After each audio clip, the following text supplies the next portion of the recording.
চিড়ের পোলাও। হ্যাঁ, ঠিক শুনছেন, চিড়ে দিয়ে পোলাও, যেটা সকাল সন্ধ্যা খাওয়ার জন্য স্বাস্থ্যকর একটি জলখাবার। রেসিপিটি একদম সহজভাবে বানানোর চেষ্টা করেছি, দয়া করে পুরো ভিডিওটা দেখবেন। তো তেমন কিছু নয়, সবার প্রথমে একটা পাত্রে আমি নিয়ে নিলাম 1 বাটি চিড়ে।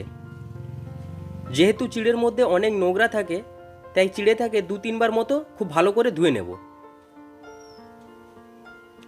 এই দেখুন কতটা নোংরা বেরিয়েছে। তো আবার ধুয়ে নেব। তারপর চিড়েটা ধোয়া হয়ে গেলে একটা ছাঁকনিতে করে চিড়েগুলোকে খুব ভালো করে জল ঝরিয়ে নেব।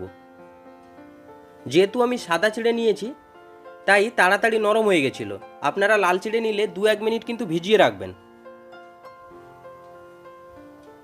এবার একটা কড়াইয়ের মধ্যে আমি দিয়ে দিলাম অল্প একটু সাদা তেল। তেলটা গরম হয়ে গেলে তারপর তেলে দিয়ে দিচ্ছি কারি পাতা, দিয়ে হালকা করে একটু ভেজে নেব। এবার এই তেলে দিয়ে দিচ্ছি চিনে বাদাম, কাজু বাদাম আর দিয়ে দিলাম কিশমিশ। তো এগুলো একটু হালকা করে ভেজে তুলে নেব।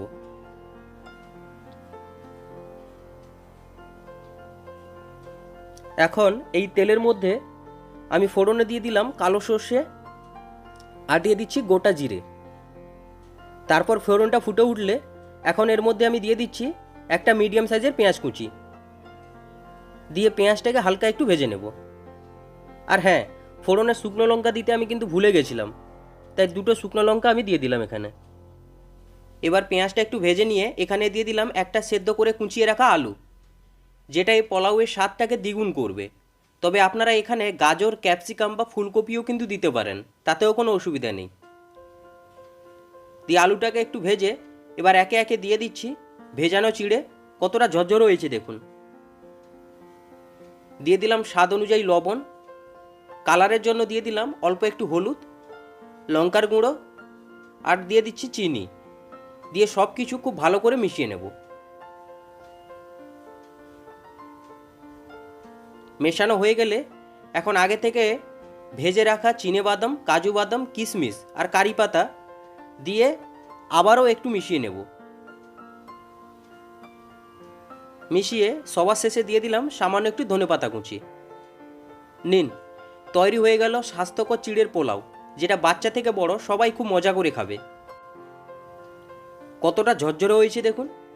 এই জলখাবারটা আপনারা বাচ্চাদের টিফিনেও বানিয়ে দিতে পারেন বা সকালের জলখাবারেও দিতে পারেন। আর বন্ধুরা, রেসিপিটি ভালো লাগলে প্লিজ প্লিজ প্লিজ চ্যানেলটিকে সাবস্ক্রাইব করে পাশে থাকবেন। দেখেই বুঝতেই পারছেন কতটা ঝরঝরে হয়েছে। দেখুন আমি দিচ্ছি কিন্তু বুঝতেই পারছেন। এবার ওপর থেকে একটা শুকনো লঙ্কা দিয়ে দিলাম। দেখুন দেখতে কতটা সুন্দর লাগছে দেখুন। বাচ্চাদের দিলে কিন্তু অনায়াসে খেয়ে ফেলবে, টিফিন বক্স একদম খালি হয়ে যাবে। এবার একটু খেয়ে বলি কেমন হয়েছে। দেখুন কত সুন্দর লাগছে। এবার খেয়ে বলি।